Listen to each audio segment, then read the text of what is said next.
Inspirations. Today we're doing a Hex Appeal with Eden Hunter. Hello! With your very glittery hair. I know, the hair glitter is in and solid. She's not going anywhere. I really hope it shows up on the Me camera. too. Can you see it, guys? I'm going to have to edit in like glimmers. Yeah, you'll be like, It'll be fine. twinkle noises. Yes.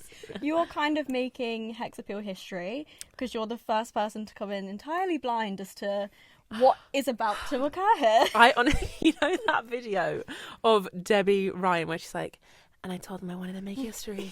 Yeah. That's me right now. And that isn't it. Like you turning up trying to find parking and then just Yeah, being like, no, I actually don't want the briefing. No. You were like, do you want any brief? I said, no. None of it. Is that a bad idea? Yeah. Oh, well, here we are. Living on the I edge. feel like before we start, we have to give a little shout out. Lilyemma put us onto you. What a diva. My fellow redhead. And I'm really understanding this, like, the connection between the two of you that's, like, led us to you. I love it. Thanks, Because Lydia. You guys feel like, what's it? Different sides of the same coin. Is that the phrase? I don't know, but I like it. Same, but different. How about Exactly. that? I'd like to see a £1 coin, except it's your face on one side. That would and actually Lydia be. May's on the That's other. the sort of like level of like international respect I'm going for. That my face ends up on a coin. Okay, and we can manifest that today. Yeah, If that really is your dream, it will happen. it's one of them. It is now. But thanks, Lydia. What a diva. Perfect. So we will get onto the cards. However, Gorge. Can't wait. what you don't know is there's a test before. Okay. Maybe I should have asked. I just love to be surprised. No one's ever failed the test. There's So I always would a be first. shocked if you, more history for you. More history. you're not making it to the tower there. No, yeah, I know. Yeah. No, So we'll off get you there. go. Yeah. You're done. Back to the car park. I know, back to the car park 15 minutes away. What am I like? Enjoy the drive. Thanks. I know that'd be so sad. This podcast done. Bye, guys. Thanks for tuning We in. shouted out Lydia and that's all we're doing. Yeah, that's what you were here for. Someone should have read the brief. Just wanted to give Lydia a pat on the back. We love it. We love it. Okay, we're going to start. We'll just get onto it. Okay. So, your visual world feels deeply aligned with your sound. Was there a moment where it all clicked and you embraced your brand becoming uniquely you? Definitely. I think the thing is, I feel like who I am now is who I always was to begin with, which sounds cliche, but I definitely like lost it in the middle a little bit just because I listened to a lot of too many people of what they thought was cool rather than like what I actually backed up. So yeah, I feel like it did click properly. Like I took a bit of a hiatus from my project and I feel like about 2 years ago it clicked. So I was like, what is everything I actually adore? That is what I need to go back to. Like I watched the films that I loved as a kid, all of the things that I would just like naturally do, put on shows for my grandparents in the living room. I didn't actually go back to doing that because like I'd be like, Nan, Grandma, sit down, I'm gonna sing. But yeah, so I'd say it re-clicked. Definitely. What were the films? Oh my god, like The Wizard of Oz. Nice. That is one of those films that I feel like I always feel like that's such a like unique one, but it's actually everyone's favourite film was The Wizard of Oz. I loved The Wizard of Oz. I don't know if I've seen the original film. Oh my gosh. Okay, well you have to. You have to. That's plans later. It's so magical. I love that film.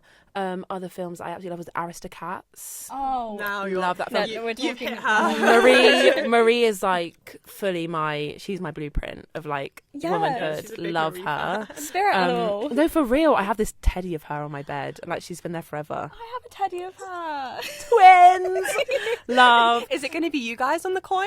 I think so. Yeah, me, You us got and Marie. Lydia. Yes. No, for real. But yeah, so what other films did I love? I loved Charlie and the Chocolate Factory. Everything's super like magical and hyper realistic. How do you feel about the Timothée Chalamet Wonka? I do really like it.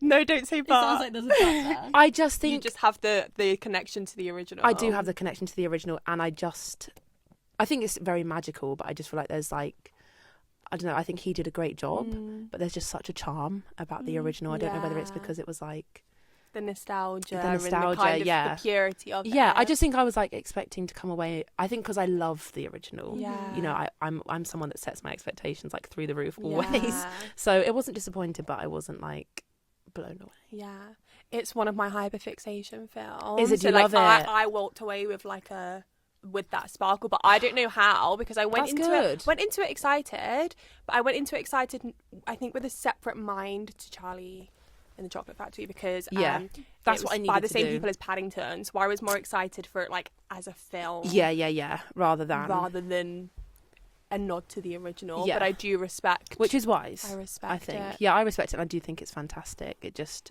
Charlie and the Chocolate Factory, like both originals, have my heart. There's two. There's a Johnny Depp one and the Gene Wilder one. Could you pick between them? I'm gonna have to go for the Johnny Depp one. So it's not even the original. It's not even the original because I think the Johnny Depp one was the first one that I saw, and there's so many moments in that like minute. I'm such a cinephile as well, like when it comes to stuff like this. But there's so many like small details in that first one that I remember. Sorry, not the first one, the Johnny Depp one. Yeah. And then the first one I watched afterwards, and I was like, it's just older, and you know, they could do more by the time Johnny Depp. It makes so much sense though because both The Wizard of Oz and that are very intricate films. They are. And very kind of three-dimensional, even though it is a film. Yeah. And I think it does make sense in the I suppose air of you rekindling with yourself and then coming out of the other side of that, finding yourself, I guess. Yeah. With a very thought out kind of visual 100% world surrounding your music. Definitely. I'm like such a believer in detail and Easter eggs and all of that, and I think those films really have that. Just the small details. Like my favourite part of The Wizard of Oz is at the end when they're leaving and the horse turns like this like blue purple colour and like so many people are like what, but that moment is like the moment, and it's maybe in the last like minute and 30 seconds of the film, but here we are. It's because it's magical. It's magical. That's right. Yes. Letterboxd. I do. What is your top 4 on there? Oh, in terms of like that I've reviewed, or in terms of like you can pick your 4. I didn't know you could pick your 4. Well, this is crazy because Eliz only got Letterboxd like a month ago. No, I mean now I'm also, the CEO of Letterboxd. okay, no, because my brother has also recently got Letterboxd, and because I love like reading other people's reviews, but I saw this thing that loads of people are like dragging up like old people's reviews, and they're like AI. What? I know. What? I know we're not getting into AI right now, but cancelled for their they reviews are. because But a lot of them are fake. Mine aren't. No. I'm as real as it gets. looking at the receipts. Yeah, So Eliz, actually, you might be these saying are- that I don't know how the top 4 were, but your reviews are actually AI. Yeah, I need to. I need to check what's yours. I think I've only put 2 out of 4 because I don't want to commit. And I know, like, it's once I do, I don't want to hard. change it. It's definitely Wolf of Wall Street. Love. And what was the other one? Not Gatsby. It was going to be Gatsby. I love but Gatsby. The whole thing will be. I really like Leonardo DiCaprio's films, but Hello. She's got Leonardo DiCaprio on her leg, and this comes up too often in interviews. On the leg. it's Gatsby though. Okay. But someone Leo as Gatsby. Yeah, someone commented on TikTok once saying he looked like a World War II soldier. Rip. Which, like, fair for like the time, I guess, but like, Yeah. that's not what it is. Okay, it's Leo. It's Leo. Hello. It's the two of them together. It's not even just like, you know, full profile of Leo. Do you like Titanic? I do, but it's not. It's just making me think of that Betty Boop Titanic I t-shirt. saw a that I t-shirt saw on earlier. Vinted this morning that was Betty Boop, except That's quite a she camp was crossover. Rose. I love that. I do live for that. Yeah, please, because if it's not been purchased, You might have to be fighting for Yeah, it. exactly. Like in a bid war. Yeah, but right now, it's Wolf of Wall Street. Maybe I put Little Women on there, Oh, good. I think. Okay. and then there's 2 slots open right now. But I really like. Did you ever see Nerve? No. Oh my god, it's like guilty pleasure, but I don't feel guilty about it. Oh, I It's will just have to watch pleasure, it. But it's Dave Franco and Emma Roberts, but Love. Machine Gun Kelly's in it. Like it's Iconic. He's so creepy in it. it's the weirdest thing, honestly. Okay, I just Nerve. can't get into it right now. I'll have to watch it. I know definitely one of mine is The Eternal wait, let me start again. The Eternal Sunshine of a Spotless Mind. That's definitely one of mine. I love that film. I cry every time. Anyway. And the next question is, what is one mantra that you repeat to yourself as you're entering into like a new or uncertain Oh, chapter? I'm going to show you because it's literally my screensaver. Wow, you're prepared. Yeah, well, yeah, I actually didn't know this was coming. This is just who I am. Yes, I love I'm a star. that. Oh. In a humble way. Yeah, no, in like in a manifesting, speaking Exactly. into I existence way. think love 100% because I'm a, you have to just like kind of feel like yourself within your own power and orbit. And I didn't feel like it for a long time, and now I'm like feel fully in my element. So I am a star. What is that phrase from The Fault in Our Stars, and it was like That's a crazy hellishly part. sad film. it is. It probably is actually from like a poet or something, but this is where I remember it from, and it was, what was it? Shoot for the moon, and if you fail, you'll land among the stars. I quote that love all the time, it. but I quote it differently every single time. I think 'cause I don't know how It's all right. it You is. can quote It's it close enough. anyway. Paraphrase. Yeah, I love that. It's true. It's true, and I feel like it's okay to like be self-confident and like assured in what you're trying to do. Otherwise, you know, no one's gonna. You can't. Not to quote RuPaul, but if you can't love yourself, how's anyone else? Wait, that's not even right. Someone How you just gonna love anyone quoted else? that in the last interview. Really? Quoted that too, yeah. Who was it? Pixie McCann. Oh my god, iconic! I need to meet Pixie McCann. That's so weird. That's so As weird. you're saying, I got RuPaul. really weird deja vu. RuPaul, are you there? Rue. Which is crazy because the person that runs this space is called Rue. Shut up, really? Oh my god, do you know This what? is crazy. You're like psychic. I knew I am, and I'm destined to be a drag queen. That's, God, I knew it. I knew it. that's the start. I didn't even quote it That's right, the but there we start. go. Homage to RuPaul. That's Everything so funny. we're learning about you, I'm loving. Oh, thanks. I can't wait for whatever you do next. Oh god, here we go. I like that we're in a renaissance of like kind of just owning like I'm gonna be I am a star, like I'm gonna do like the big thing. Like I feel like I love that that's kind of becoming more okay to say. Yeah. Like I love it. Do you know what? I luckily have been like very able to find self-assurance amongst. I feel like I've always, this is so cringe, but like I feel like I've always felt like an outsider. So without that sort of like, even if it's a fake it till you make it attitude, I was just never going to survive. Yeah. But I do think there is something to be said about not being humble about the things that you want. Yeah. You don't have to be arrogant or like, you know, you have to be realistic and like self-aware, but you know, It's believing in yourself. it is believing in yourself, yeah. and that's okay. Like if you want to be one of the greats, you got to tell everyone. We're about hitting the our universe. third Timothée Chalamet reference of the episode. Well, for real, no, literally, it's true. It's true. He did the speech, didn't he? Yeah, we After won a Bob podcast Dylan. award this week. Period. Yeah, Oh my god, congratulations. so we made a post with a collage of everyone with their Oscars and Grammys. So it's like, that is our Grammys, actually. Yeah, hello. It is. And then the final slide was Timothée Chalamet. Like what is it like? In the pursuit of greatness. Yeah, but hello. Yeah. So are we. Yeah. Are we not? Yeah, we are. And you are award winners now. Congratulations. That's amazing. Thanks for joining us on this award-winning podcast. Of course. It's my absolute pleasure. Well, you passed. Yeah, my god. You just won your own award. Thank you. I can't believe I've passed. It's amazing You passed news. with flying colours. I'm honestly honoured. Thank you so much. Okay. Oh no. Interesting. My best friend hates the person I am dating, but I have never been happier. Who do I listen to, my friend or my heart? That's hard, I That's think. very complicated. That It just is made complicated. me think of Cassie from Euphoria, that I've never been happier. Yeah, for real. For real. How many like TV and film references can we make? In Oh, one? this is we're gonna beat the record. Yeah. Yeah, for real. This is a hard one, I think, because I am so lucky to have an amazing group of friends that set the bar so high for each other in terms of like what we offer each other as friends. What I will say is that I do think often your best friend, there's two sides. Can I say two sides? Yeah. Often I think as a best friend, I would like to think I know my best friends inside and out. And not that I always know what's best, because I certainly don't, but I do think I notice when like my friends aren't being 100% themselves, because I'm lucky enough to like have that really close group. The other thing I will say though is that sometimes I feel like when friends get partners, you feel like you've lost your friend a bit. So it also could be that. But if you've never been happier, then I think you have to listen to your heart and try and make time for both. And yeah, I think you should listen to your friends though.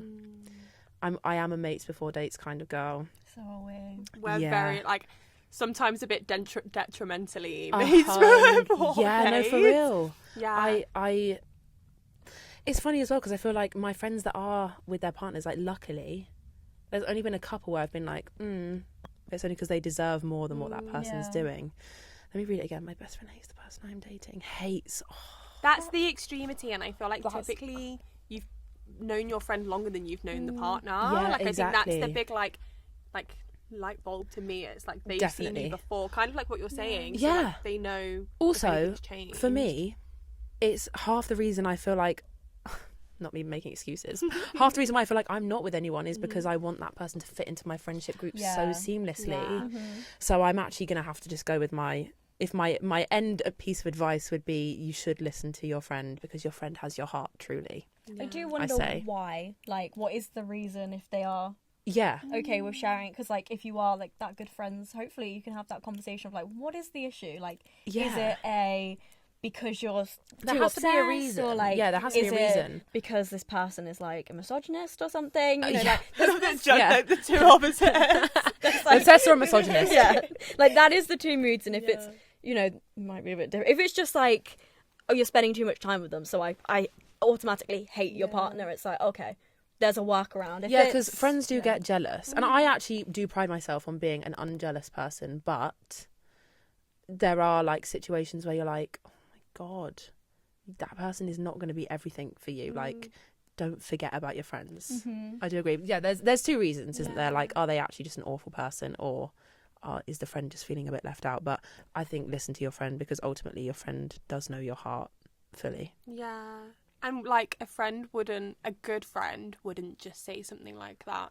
Oh yeah, empty-handed. Like there would be something there. Like a good friend would just be like, they're okay. Like I feel like as people who we are all here, like friends first people. Like I think I don't know, you just wouldn't come to the table with that if it didn't actually mean something, because why, you know, it's going to be a difficult conversation, you know, it's going to potentially cause some upset. So then if you wouldn't just do it just like, I just bad aura. It's like you have to give people the benefit of the doubt. But I do think like you say, when there's reasons or because it's surprising that it wouldn't come up to the point where if it's like your partner now, you're officially together, but like what about in the like talking stages? I know. Was there no signifiers of whatever these red flags are? I know, and often there is. Yeah, because it's like when you go on the first date and you come back and you're like, well, there was this thing. Yeah. Let's put a pin in that, see if that reemerges. So then like by the time you've got to that relationship stage, like you're kind of there. What now? I know, exactly. And look, if like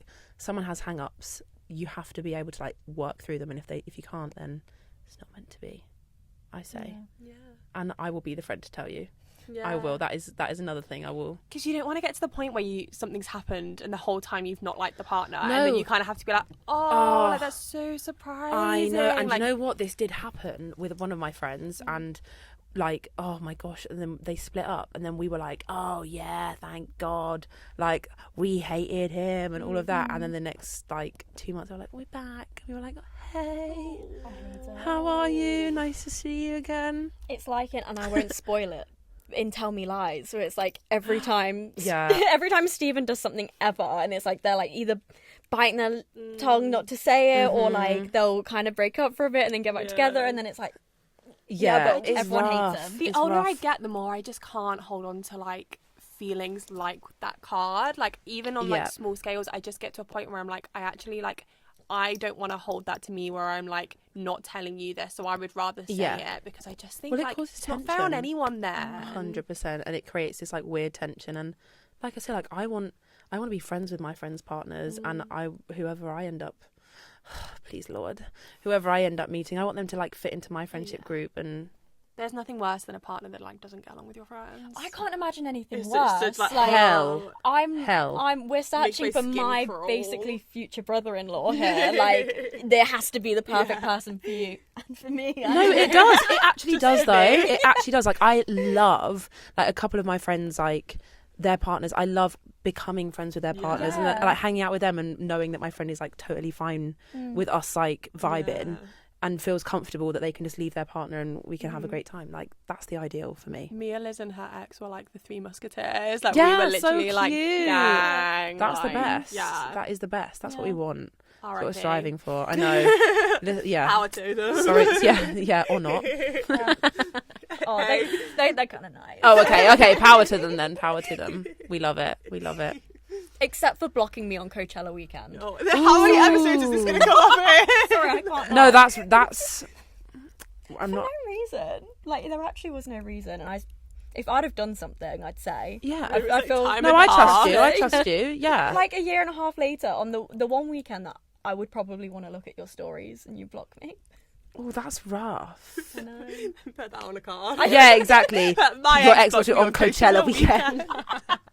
That's so funny. No, When that is true. Charlie was headlining. I would want to be stalking that for sure. Mm-hmm. But alas. Anyway, it's not about me. What song would you pick? Oh, well, I like it being about you.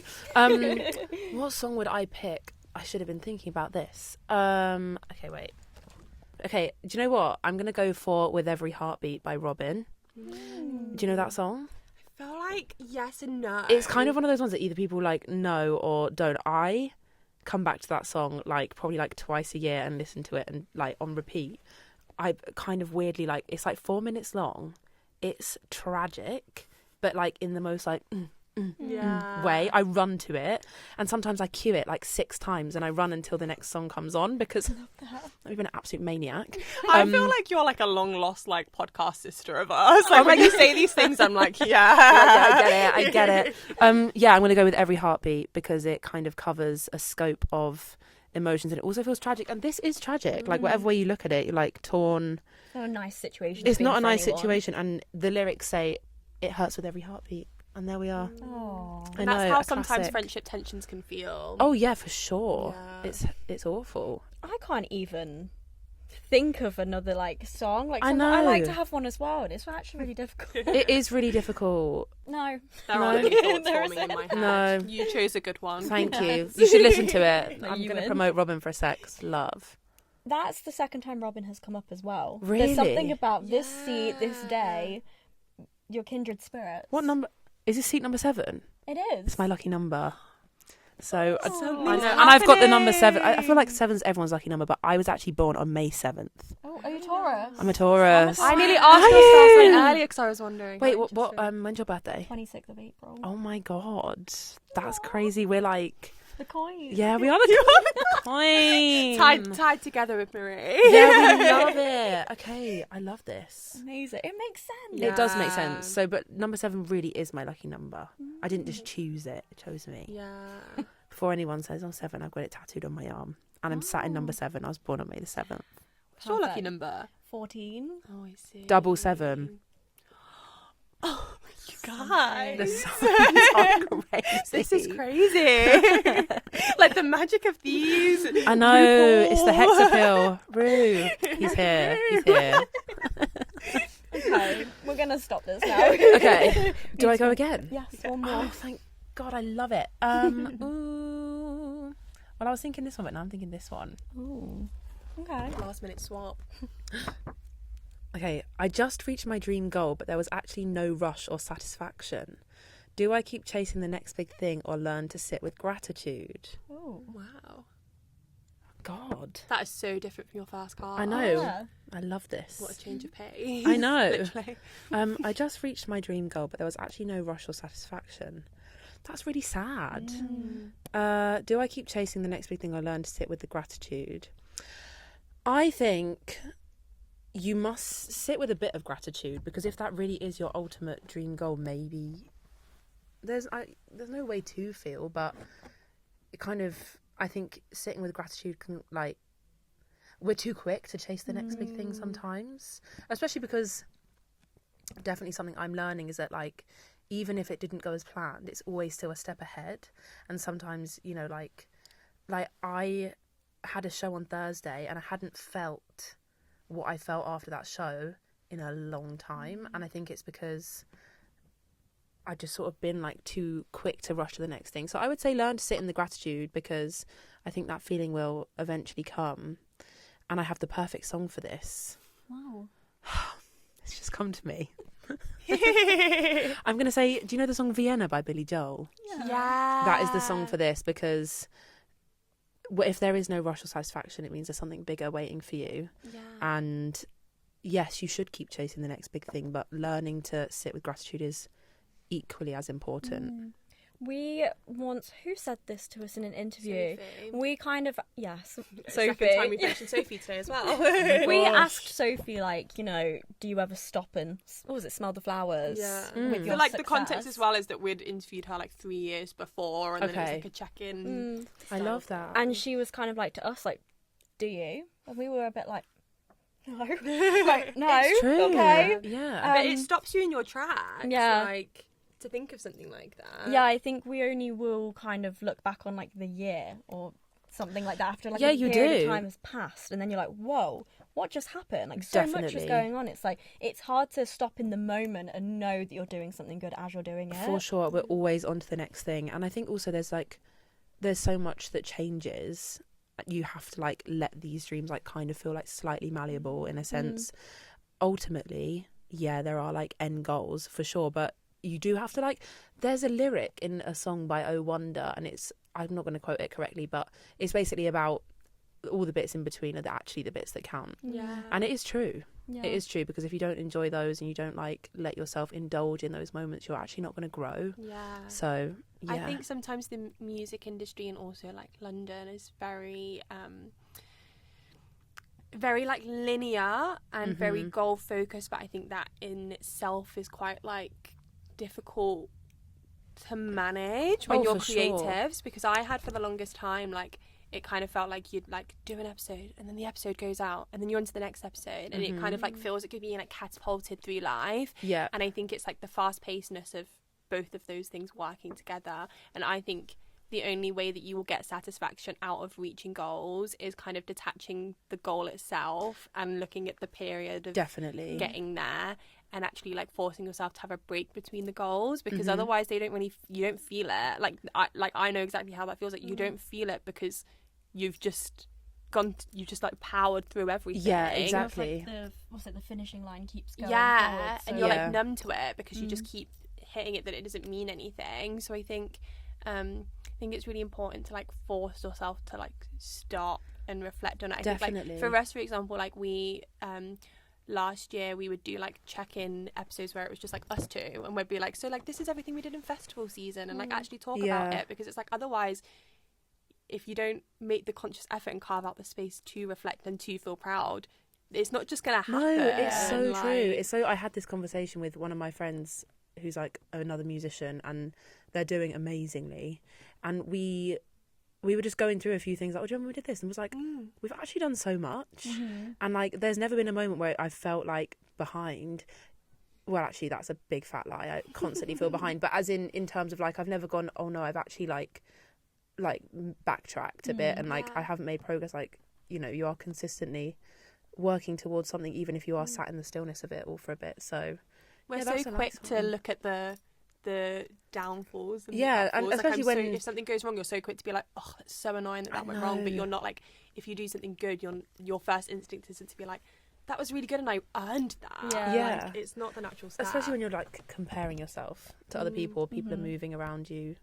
Like that was when I took like the break from my artist project, because I write for other people, so I didn't take a break from music like at all, but it was really, I was like really comparing myself to other people that were then like moving quicker. Also, I went to the Brit school, so like I have like a literal cohort of people that you're like, you know, we graduated at the same time, and like people start doing different things at different paces, and I truly believe in divine timing, but it is literally like comparison is the thief of joy, and it's also the thief of gratitude. Like you don't give yourself the opportunity to like reflect and be like, actually fucking slay. You know, like I actually did do that, and I'm doing it still. So, and it goes back to our first conversation about like owning that you're doing good things and you will do good things, and it's like 100%. taking that time and the like space to be like, that was a really cool thing I did. Definitely, And I'm just going to sit there and I'm actually just going to say, that was really cool that we did that. And I think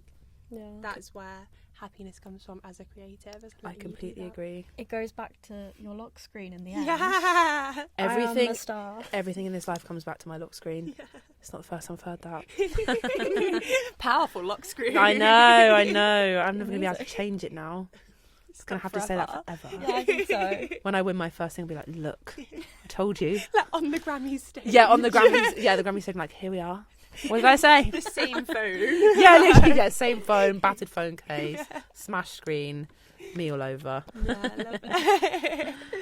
Amazing. That was very good advice. Oh, thank you. Big fan of that. Oh, I feel like I good. needed that on this Sunday afternoon. Yeah, we love it. A good bit of Sunday advice. After we've just like gossiped about people's friends not liking boyfriends, and then we're like, take a second and appreciate your growth.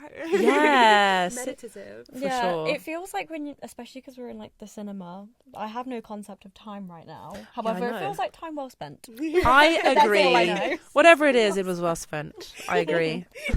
Like literally doing like our craft, and we're like, time well spent. Yeah, for real. Like we're just talking in the past. Yeah, and we're learning, and we're remembering and reflecting. Feeling grateful.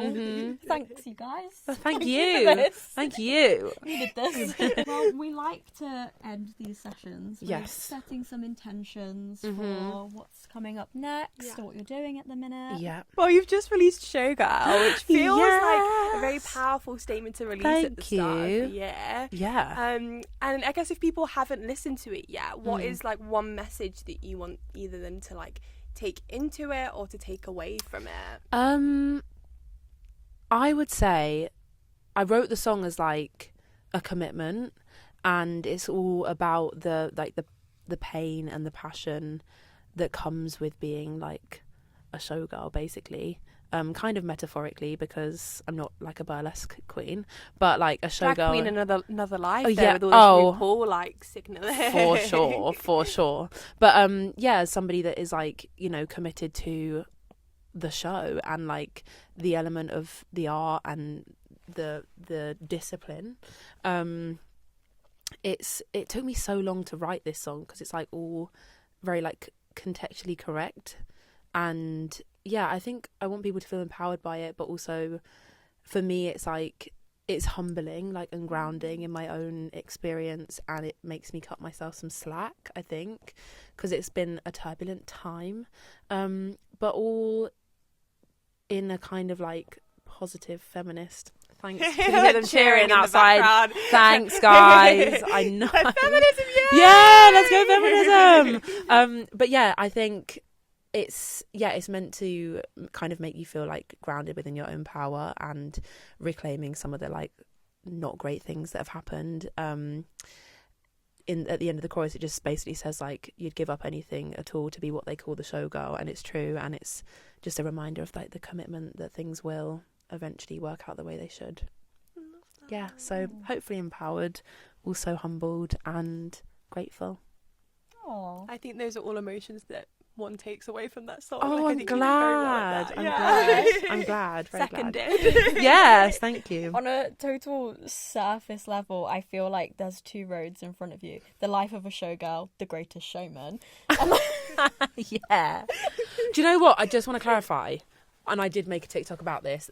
I wrote this song in January of last year. This was the final one that we wrote from the EP, and then literally in like June, Taylor Swift was like, "Here's my album." Like, what? So I did not want to be in the room with you when you saw that announcement. Do you know what? I was actually in the car, and Katie, who I write and produce all my stuff with, she's a real Swiftie, and she rang me and she was like, "Queen, there's news." And I was like, "What? What's happening?" Yeah, but you know what? They're actually not similar, and I don't actually compare myself to Taylor Swift. She's not in my like, I love her, diva, and she's a fantastic songwriter, but I don't think we're giving the same message. So Hugh Jackman then. The only other choice. It's me and Hugh. You know, actually, can I throw a third road in? Yeah. Have you seen another film, The Last Showgirl? I knew you were about to say that. We never saw that. We were in such a cinema phase when it came out, so we saw the ad like 1,000 times. Because it was when like Wicked was coming out. Oh my god! If I can recommend one film, it is that film. It is a tragedy. Yeah. But again, that also came out like after I'd written the song. I feel like all these things were aligning, and I swear on my life, people would believe me if I was like famous by now. But I did write it before. I have the evidence. Yeah, I've got the voice notes. But no, that song, that is my road. I love Hugh Jackman. Thanks, Greatest Showman. We love Zac Efron and Zendaya, of course. I love The Greatest Showman. However, Hugh Jackman is on my naughty list. Really? Because I had tickets to see him at BST Hyde Park for me and my mother. And he cancelled. My mother. And he cancelled the whole show for Hugh. Scheduling issues. What did he ever end up doing? I don't know. Hugh, seriously, what are you playing at? It's not okay, Hugh Jackman. It's not okay. It's not okay. You Hugh let Jackman. Judy down. Yeah. Exactly. No one should be letting Judy down. No. Well, that was not sorry. the Greatest Showman. Thank God for that, because I'm actually going to choose the third road that I set for myself, which is Pamela Anderson as the last showgirl. Yes. Fabulous. Claim that. I like that. Yeah, I'm claiming it. Sorry, it wasn't an option. It's okay. Third road. Yeah, you make your own way in this world. Yeah, you do. That's how I've got here. Parked 15 minutes away. You know. You did choose your own road here. I did. I chose my own road, very far away. And finally, yes. Generally or specifically, what is next for you? What can you tell us about this next chapter? Well, I have my debut EP coming out, which is very exciting. I'm so excited. I've been waiting for this for so long. It's called The Circus Man, and I think it's really special. I love it, and I hope it kind of carries a real message of what I want to say. I think it does. I've worked on it for so long, so I'm excited to finally get it out. I also have the EP launch, which is going to be, so it's on the 14th of April, and it's what I've been focused on is making sure everything feels like the Eden factor. So we're doing a cabaret, which is going to be very fun. So if you guys are around, you have to come down, but it's going to be really fun. So that's on the 14th of April. And I think just feeling in my element and sitting in the world that I've created is just what I've been loving it, and it's what I want to continue to exist in, and it's what I love the most. So it being able to enable myself to just sit with it and enjoy the EP that I've spent so long, writing and producing and working on, expanding on my craft. That's all in the year's work for me. I know, being a disciplined queen, but enjoying it all, taking a second for the gratitude. Of course. I feel like 2026 is going to be a lot of space for all of your world. I hope I'm so. I would love that. It feels correct if I say so. So, yeah. And we'll lock it in. We manifest it. Yes. I'm in. Look at the rings. Yes. It's the Tauruses. It is the Tauruses. It is. Great. Thanks so much for joining. Thank you for having me. I hope my advice was worth it. Thank you. Thank you. And if it wasn't, maybe they'll mistake me for Lilyemma. No, I'm kidding. Yeah. If you disagree, we are twins. My name's Lydia. Yeah, if you disagree, no, we love Lydia. Absolute pop star. Yeah. Queen. Love that. Queen. Well, thank you for having me. Thank you. And thank you for watching, listening. Bye.